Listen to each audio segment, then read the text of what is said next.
Welcome, everyone. I'm very, very pleased to be hosting this conference and also to welcome all of you here, especially visitors from afar.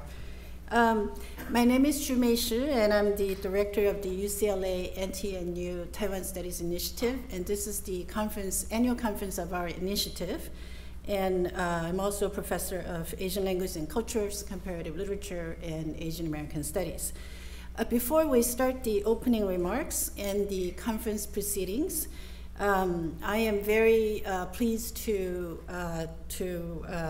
invite both Professor Mishana Gomen and Professor Tibusungue Veyayana, who also goes by his Han name of Professor Minghui Wang, to say a few words of gratitude and blessing for us. Professor Gomen is a Tonawanda band of Seneca Indian and professor of gender studies, as well as chair of American Indian Studies interdepartmental program at UCLA. And Professor Tibusungue Veyayana is one of the indigenous Zou tribe, is of the indigenous Zou tribe of Taiwan, and professor of geography at National Taiwan Normal University, which is also my alma mater. And he's also the deputy minister of the Council of Indigenous Peoples, which is a government organization in Taiwan. And many indigenous scholars in Taiwan serve on the council. I know Professor Tankun Tansikian also served on the council, right? So I'm very pleased. And Professor Mishana Gomen, please. Good morning, everybody. Skano nya Mishana nyaga soa anandoaga nia tananoade giase. Here I am following Indigenous protocol to introduce myself. Hello, my name is Mishana, and I am Tonawanda Band of Seneca from upper state New York area. I just wanted to start with saying Yahweh to the Tomva, whose lands we are on, and also to Su Mei and Minju and all the others for supporting this great gathering of places. So here I'm just going to read just a little bit from the Thanksgiving address, or what in our languages translates to words before all else. So in this address, which is a Haudenosaunee Thanksgiving address, we open with the people. Today we have gathered and we see that the cycles of life continue. We have been given the duty to live in balance and harmony with each other and all living things. So now we bring our minds together as one as we give greeting and thanks to each other as people. So now we bring our minds together as one as we give greeting and thanks to each other as people. So we usually end each with saying, now our minds are one. So from this, the words extend, and they encompass many other aspects in all things. It's quite a lengthy address, so here I'm just going to give a little shortened version, because we give thanks and greetings to Mother Earth, the waters, the fish, the plants, the food plants, the medicine herbs, the animals, the trees, the birds, the four winds, the thunderers, the sun, the moon, the stars, the enlightened teachers, and our Creator. Now our minds are one. Our closing words in the address are also capacious, as Haudenosaunee philosophies and ways of knowing are capacious in extending of knowledges and relationships. And that's what I hope we do here today, extend those relationships. Our closing words in the Thanksgiving address, or the words before all else, state, we have now arrived at the place where we end our words. Of all things we have named, it was not our intention to leave anything out. If something was forgotten, we leave it to each individual to send such greetings and thanks in their own way. Indigenous thought is often relational, though all too often it is seen as stuck in the past or trivial or primitive in this kind of way. Today here, as we gathered with one mind, I hope we can begin to push past some of those preconceptions. Only now are disciplines beginning to see the importance of this thought, and this includes from the sciences to the humanities to the philosophies that we'll be looking at today. As we gather here today to learn from each other, I hope we do so with a good mind. We thank the Tomva, the original caretakers of Tavangna, Los Angeles Basin in the Southern California Channel Islands, and are grateful to have the opportunity to work for the Traktaron, the indigenous peoples, in this place. As a land grant institution, we pay our respects to the Honakfatam, the ancestors, the Ahi Aram, this is not my language, so Ahi Aram, the elders, and the Oyuhinkam, our relatives and relations, past, present, and emerging. So with that, now our minds are one. Thank you. And now I invite Professor Tibusungu e Vayayana, Wang Minghui 教授. Maidan e no teu no atu ko ka ebu te do sola bu me anu ananasi anane ananasi anane ine no anao atu bitotonu edo sola maizo ananasi anane ananasi anane amameoi mahana to haisa maogo amtu aveve home ameru yubutamimu atsi ye teuno tan echi imoi chongfichi atsi mamau tatongi ha o teo yenino ak emamai nei ta Amerika homioi mina Taiwan ho acha po sola soit itsunena emimu matichi hichi ma fefengo ma wangu ma piamu o manzon som atsi so yokoya suna ausnam. I bring the greetings of Zhou from Taiwan. I say a prayer to the God of land of America. That the God of land will take care of all of you, and I wish you have a clear thought, clean soul, and healthy body, and always live in a happiness and a life of animation. Thank you. Thank you to Mishana and Minghui for your blessings and gratitude. I'm very, very grateful, and I'm sure all of us are. And you have set us on the beginning of a beautiful journey for the next 2 days in our conversations, in our relational conversations. I'm very pleased that this conference and our initiative has been strongly, vigorously supported by our institution, which include the International Institute and the Division of Humanities. And so the Vice-Chancellor of International Institute, Professor Cindy Fan of Geography, will say a few words first.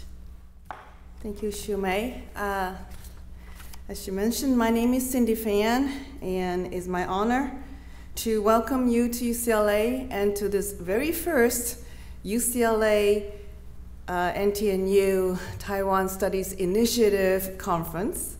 I am the Vice Provost for International Studies and Global Engagement at UCLA, and I'm responsible for the university's global strategy and international partnerships. And I also oversee the International Institute that consists of about 30 different research centers and degree programs. One of those research centers is the Asia Pacific Center. And I want to recognize Professor Min Zhou, who's director of the Asia Pacific Center, sitting here. Thank you, Professor Zhou. And also, of course, Professor Su Mei Shi. The two of them have really spearheaded this very exciting, relatively new partnership with National Taiwan Normal University. And of course, the staff of the center, Elizabeth Lester, and standing at the back, and also Aaron Miller, assistant director of the center, have done a lot of work. So please join me in thanking them for all the work that they've done. And Shimei has mentioned the Dean of Humanities, David Scaber, who will be speaking shortly, but his support is also extremely important for the success of this partnership. So thank you, David. And of course, UCLA has had a long-standing partnership relationship with TECO, a Taipei Economic and Cultural Office, and I think a couple of delegates from TECO are here, so thank you again for your support, TECO. Now, but without the support of National Taiwan Normal University, this conference would not have been possible. And the president of NTNU, Professor Wu Zhengji, has been not only supporting this partnership, but also personally really committed to it. He's probably the president of another university that I've met more frequently than any other university president except my own. And President Wu has been here on campus at least twice over the last year, and he actually just last week I saw him in Beijing and we talked about this upcoming conference. So his commitment is certainly very appreciated by UCLA. I want to just share 4 reasons why Taiwan Studies program or Taiwan Studies is important for UCLA. One is that Taiwan is very important for UCLA's global strategy. There are over 300 students from Taiwan at UCLA, and there are numerous UCLA alumni, including retired faculty and on-leave faculty who are working in Taiwan right now on Taiwan University's campus or in Academia Sinica or in other sectors. And of course, there are numerous faculty at UCLA who are originally from Taiwan.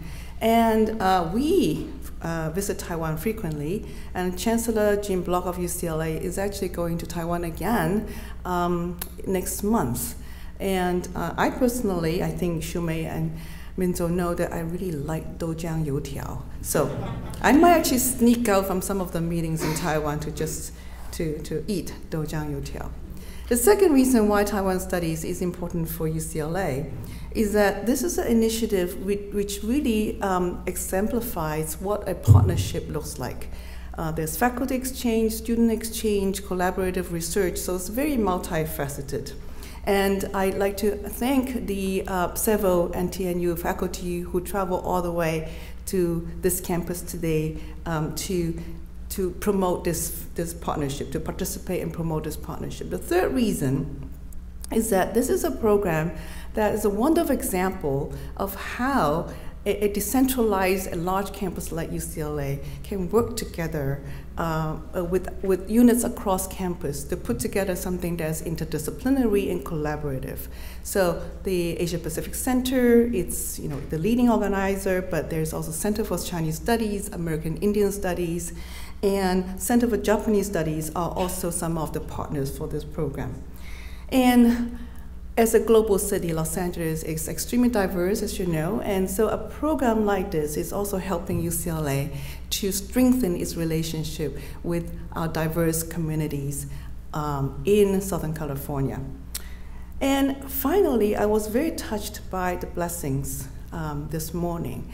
And for those of you who have attended conferences in places like Australia and New Zealand, you might have witnessed that blessings and of recognition, acknowledgement of indigenous peoples are a regular part of their events. And I hope that this is going to be a trend in this country. So thank you for setting an example this morning. So I wanted to just close to thank everyone for participating today and tomorrow's conference, especially those who are from the region. We have also scholars and students from other universities from the region, and those who traveled afar to come here. So thank you very much, and I wish you every success and a very productive conference today and tomorrow. Thank you. Dean David Scubber, Dean of Division of Humanities. Thank you very much, Su Mei. I'd like to extend my welcome to everyone who has traveled a great distance to be here, whatever kind of distance you might have traveled. Some of you have come across oceans or continents. Others may have crossed different sorts of cultural differences in order to be in this room. I think all of us have. Here we are together. Like my colleague Cindy Fan, I'd like to thank National Taiwan Normal University, Shida, where I once studied for a couple of years, very happily. I'd like to thank TICO, with whom UCLA has had a very productive relationship, and I'd like to say an intellectually very creative relationship over the years as well. And of course, I'd like to thank all of the members of the staff at the Asia Pacific Center, from the leader of the Asia Pacific Center, Minjo herself, to Elizabeth and Aaron. As Cindy said, we have an extremely good opportunity here at UCLA to create programs that are interdisciplinary, that bring together scholars from very different areas of specialization, and then focus on problems that are crucial for us. In recognition of the expression of thanks that we began with, the blessing that we started with, which for me really focus our minds on what we're doing here during these days, I'd like to offer my own sort of secular blessing on the activities. And I'd like to start this way. I found myself recently in the kind of small talk conversation that you find yourself in very frequently when you're in an administrative position. In this case, it was some small talk at a reception with a number of philosophers from UCLA and from USC. And the question came up of history, the writing of history, and the desire not to repeat terrible things that have happened in history. And the commonplace on the table was, well, one reads history in order not to repeat the mistakes that have been made. Of course, it's a very familiar idea. But the discussion took an interesting turn. I was at pains to point out that, strictly speaking, the reading of history does not prevent our repeating history, not on its own. We read all the time about historic injustices and horrors, and yet we fall into them again and again. I think before we get to the point of using the writing and the reading of history as a way of preventing the repetition of history, we have to start with a sense of what history as research, history as writing, history as communication in settings like this, as a fundamental act of recognizing losses of the past, sufferings of the past, of drawing into discussion through narrative things that cannot otherwise be made up. And these are, of course, exactly the horrors of history that we run into again and again. That function of coming together as knowledgeable people, drawing that information into a setting where we are together, sharing with each other the stories that, in retrospect, and I'm afraid only in retrospect, can deliver justice to the peoples and the individuals who have suffered those injustices. That's the starting point of anything like learning how not to repeat the horrors of history. I think about that a lot right now, of course, for all kinds of reasons. Here on this campus, in a rather encouraging light, I think we're beginning to recognize the space we occupy, the land we live on and learn on. We've begun to make the kinds of investments at UCLA that can continue that recognition of our place in the world, our relationship to the peoples who lived here before us, before the arrival of the Spaniards, the Anglos, and the other people who now live and love this city. The function of a great public research university has to be to preserve a space for conscience, and that has to happen in the humanities and in the social sciences. It cannot happen elsewhere. It is the place where we turn ourselves to look at the past and to think about the things that have not been just. It's the place where we gather the knowledge and bring it together so that we can understand ourselves and each other more completely and with a real awareness of the things that have driven people against each other. in the past. I think of your words, it was not our intention to leave anyone out. Let it not be our intention to leave anyone out, and let the free exercise of faculty governance, of academic freedom, let that be a constant incentive to turn and look to where the stories about what's happened in the past need to be told and need to be retold in order for us to understand ourselves. Indigenous knowledge is a scarce quantity right now. The brilliance of the conference that you've organized, Professor Shi, is that it turns our attention to the distinct forms of indigenous knowledge that do survive here and there, increasingly against immense pressures. The Academy is the place where perhaps we have a hope to preserve and to continue to be in communication with the people who preceded us. So I have the highest hopes for this conference and for the things that may follow on it.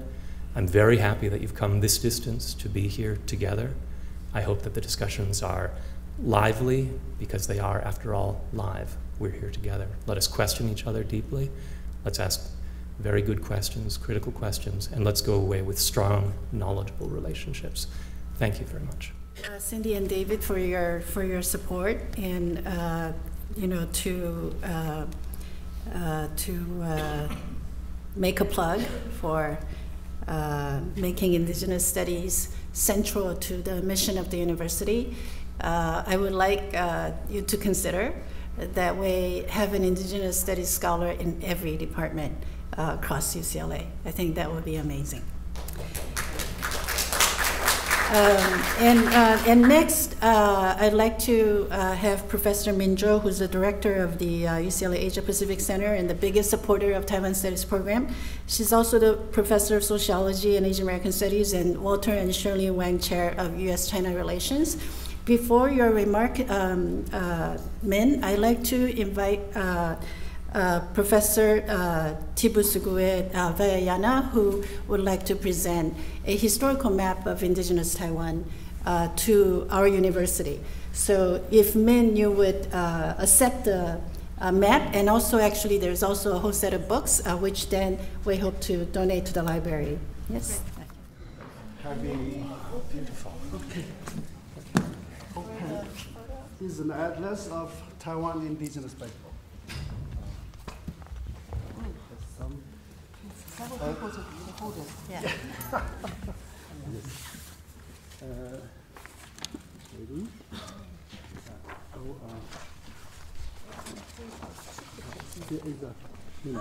It's a very large. Thing. I'm afraid these are. How about just the early one? Because Yes, maybe. otherwise, we don't want to. All right, break it. This is maybe. Yeah. Okay. This is the old map. Okay. Thank you. As a gift from Taiwan, as a celebration and appreciation for the establishment of Taiwan Study Center. Thank May you. share it. Thank you very much. Thank you. Yeah. Thank you very much. Thank you, Tibusan Kui Vayanaya. Welcome all. I'm Professor Min Jo. I'm director of the Asia Pacific Center, and thank you, Ms. Shana, for saying a few words of gratitude from the indigenous people in America. And thank you, Professor Wang, for the beautiful and inspiring and moving blessing for all of us. And thank you, David and Cindy, for their words of support for Taiwan Studies and also for the Asia Pacific Center. And I thank my staff, Elizabeth and Aaron, for being very, very intellectually and also inspiring staff in the center.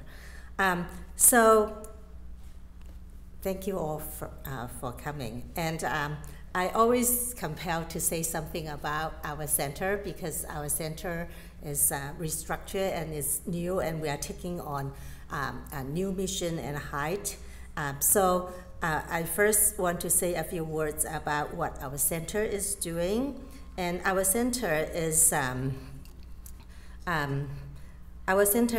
under UCLA International Institute. We strive to promote greater knowledge and understanding of Asia and the Pacific region on trans-Pacific culture, social, economic connections, and research from historical, contemporary, and comparative perspective. We encourage interdisciplinary work on cross-border supranational issues such as language and culture, population and environment, technology, politics, socio-economic development, and sustainability in the ongoing processes of globalization. Our center is designated as a National Resource Center on East Asia under the U.S. Department of Education, under the Department of Education's Title VI program. Our center is currently home to UCLA's program on Central Asia and the Taiwan Studies program. And our Taiwan Studies program is led by and directed by Professor Su Mei Shi and supported now by Taiwan Studies Lectureship Program funded by the Taiwan Ministry of Education and supported by TICO at Los Angeles, as well as the UCLA Taiwan National Normal University's Taiwan Studies Initiative. And I'm very grateful for NTNU's generous support. And our center is now also trying to launch another program. It's the Greater Hong Kong Studies Program or Initiative, which is now in the process of fundraising. And we are also an academic partner of the Global Chinese Philanthropy Initiative. And this initiative is going on to expand, to promote the knowledge about the contribution of Chinese and Chinese overseas, as well as Chinese Americans, to world economy and peace. Our center's core activities is to organize events such as this, conferences, lectures, public forums on a wide range of topics about and relevant to Asia and the Pacific region. And it is our hope that through events like this, we continue to facilitate intellectual exchange between faculty, students, scholars at UCLA, in our sister institutions locally as well as globally. And we also want to strengthen the bridge between UCLA and the local community, and we try to promote greater outreach activities to the community, as well as promoting international collaboration and partnership. And I feel compelled to say a few words that our programs really could not survive without, or could not even happen without the support of you and without the support of the university as well as the community. So I'm making a plea for your continual support, and your support can come to many forms. One of the most important forms is participation, to come and share with us your ideas and things. And the other form is to come with money. So we just have this investing opportunity brochure for Taiwan Studies program, and it's out there, and it just came right from the printer this morning. So I would encourage you to take a look at what Taiwan Studies program is trying to promote. And last but not least, I thank Professor Su Mei Shi for her effort. It's really Su Mei who is behind the conference, as well as all the supporters. Let me read out all the supporters for for this program. So our program is organized and co-sponsored by the UCLA National Taiwan Normal University Taiwan Initiative with funding from NTNU, the UCLA Taiwan Studies Lectureship program with funding from the Taiwan Ministry of Education and TICO, and UCLA Center for Chinese Studies, Center for Southeast Asian Studies, American Indian Studies Center, and Tarasaki Center for Japanese Studies. So you can see it's really a product of collaboration. I would also thank our center staff again, Executive Director Elizabeth Sleister and Assistant Director Aaron Miller, as well as our student assistants, Joyce Ko and others. And I hope you enjoy the conference today and tomorrow as much as you do the weather in LA. It's drizzling a little bit, but the sun will come out, I can assure you. Now I would like to introduce Professor Su Mei Shi to say a few words about the conference. Professor Su Mei Shi is Professor of Comparative Literature, Asian Languages and Cultures, and Asian American Studies. Her main research interests are Chinese and Sinophone literature from all over the world. She is the founder of that field. And modernism, transnationalism, feminism, and post-socialism. She has co-directed the Culture in Transnational Perspective Mellon postdoctoral program in the humanities. She now directs our Taiwan Studies program at the Asia Pacific Center. Su Mei, thank you. Thank you, Min, for those wonderful words. You know, I've been offered a private gift of tribal beads from the Taiwan community, and I could accept it privately, but I wanted to accept it publicly to acknowledge the spirit of the gift.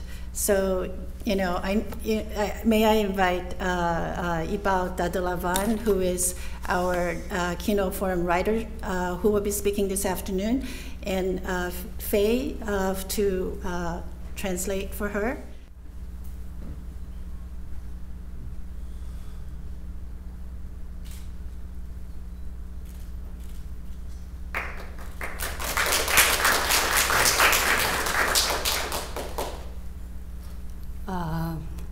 身为一个排湾族的人，一辈子就要有一个琉璃珠，好，跟我这个衣服，就是我们平常都是这样穿的。这个琉璃珠的意思，它有很多意思，有智慧，有财富。好，那我们这个当然是智慧了。好，我给教授的这个，那因为。 我家里很多，可是我只有带这个，还有这位我给了他这个首饰的，对。So as a Taiwan native, we for a whole life we need to wear the beads and also the traditional costume. This is what we wear every day. And the beads have a lot of meanings such as wisdom and fortune. And apparently for Professor Xu, this means wisdom. Yeah. 那我穿的这件衣服是我部落儿时小时候一起长大的一个朋友，他亲手帮我绣的。那他都是利用他的等小孩子。 上课的时候，他就一针一线的缝起来，然后帮我做了这一套衣服。小时候的朋友的，我的朋友。对。So the costume that I'm wearing today is actually gifted. Yeah, it's actually gifted to me from a friend who I grew up with in the reservation, and she handmade it. He handmade the costume by herself when she had free time in the class. You know, so much has been said, and so I'll be very brief. I do want to thank everybody, and You know, I won't repeat all the thanks. You know, I'm extremely grateful, Elizabeth, Aaron, and everyone. But I also wanted to mention one name that hasn't been mentioned, which is Professor Nikki Lin. She is the chair of the Taiwan Language, Literature, and Culture Department of NTNU, and she's made our collaboration the most efficient, the most gratifying, and the most just incredible. So working with her has been such a dream. And I'm also proud to say that through her efforts, I have now become honorary chair professor of her department. So that's another hat I'm wearing today. So many people outside Taiwan don't necessarily know that Taiwan is a settler colony. That there are 16 officially recognized indigenous tribes in Taiwan, and many more that are not yet recognized, especially Plains indigenous groups that have been heavily assimilated. While about 50% of the indigenous people in Taiwan speak their native languages, the majority use the language of the dominant settler colonizers, the Mandarin Chinese. And so you notice that when I was talking with, when Iba was speaking, she was speaking in Mandarin, which I can understand. In recent years, first spearheaded perhaps by the decolonization movements of the Han Taiwanese against mainlander Chinese regime, indigenous decolonization has been sweeping across Taiwan, and there is an increasing awareness about indigeneity in Taiwan today, which does not mean that indigenous decolonization has been and will be a smooth process. Struggles are going on the ground every day in front of the presidential palace as I speak. Some say that Taiwan is the original homeland of all Austronesian-speaking peoples, who are about 400 million people in total, including Malaysians, Hawaiians, Indonesians, Filipinos, Maoris, Samoans, and most of the Pacific Islanders, spread all the way west to Madagascar and east to Easter Island. It's the 5th largest language family in the world, but also the most widely spread language family of the world. In Taiwan, the indigenous Austronesian peoples have been subjected to settler colonialism by waves of Han Chinese people from China for over 3 centuries, during which other colonial regimes came and went. In the conference description, you can see this, and I just want to refresh your memory in case you haven't had a time to read it, which include the Dutch Formosa in southern Taiwan, 1642 to 1662, and the Spanish Formosa in northern Taiwan, 1646, 1662, and Japanese colonial rule, 1895 to 1945. So for Austronesian peoples, as is the case for all indigenous peoples living under settler colonialism, colonialism is a permanent structure, because what happens is the 2 basic definitions of settler colonialism is that the settlers come and stay, number 1. Number 2, they become the demographic majority. So once they become the demographic majority, such as myself in the US and Taiwan, I'm a settler colonizer, once they become the demographic majority, it's impossible to drive them all out, right? And so settler colonialism becomes almost a permanent structure. And this is something that of course, Patrick Wolf has written about, and many others.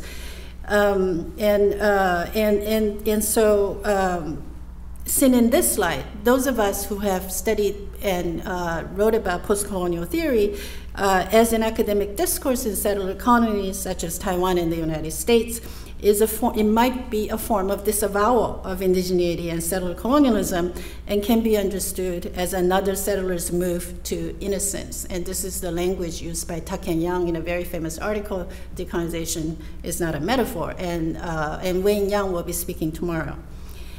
Or a strategy of transfer, as Veracini has said. For indigenous scholars and activists everywhere, what has been indispensable to their resistance against settler colonization is a centering of indigenous knowledge as an act of decolonization and a way to envision a better world. And I'm inspired to say this from the work of Mishana Goldman, especially, sitting here. And to really make a case that we're not talking about the past. We're talking about the present and the future. That indigenous knowledge is offers and continues to offer very, very important and important resources to all of us.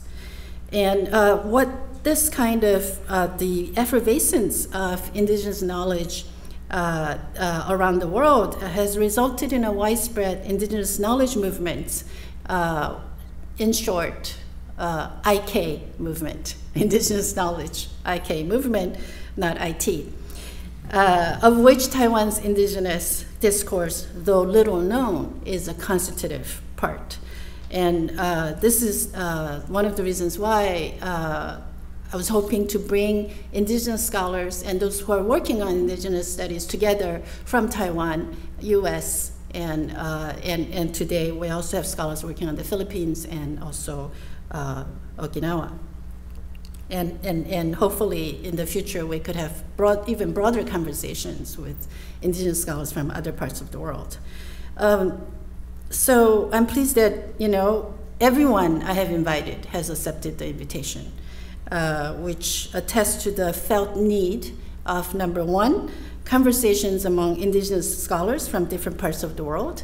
Number two, conversations about indigeneity between indigenous scholars and settlers. I'm sure we're all sort of anxious to get started with the program, so without further ado, I'd like to introduce the first panel, which will be chaired by Professor Kazuya Hirano. And we have 4 speakers, and Professor Hirano will be introducing the speakers, and I'll simply say that Professor Hirano is a professor of history here, and his work explores the intersection between history and critical theory.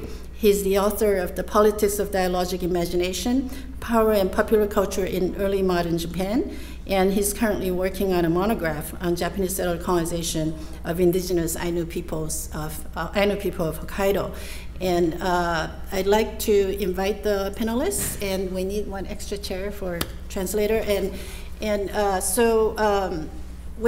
also like to thank 2 conference translators, actually 3. Linjin Tsai, who is a PhD candidate in Asian languages and cultures, and he's writing a dissertation on settler colonial cultural expressions in Taiwan. And Fei Lu, who will be translating for whom you just met. She's also a graduate student in the Department of Asian Language Cultures.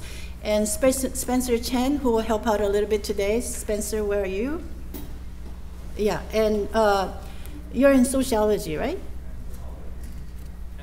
Anthropology. Spencer is a doctoral candidate in Department of Anthropology. So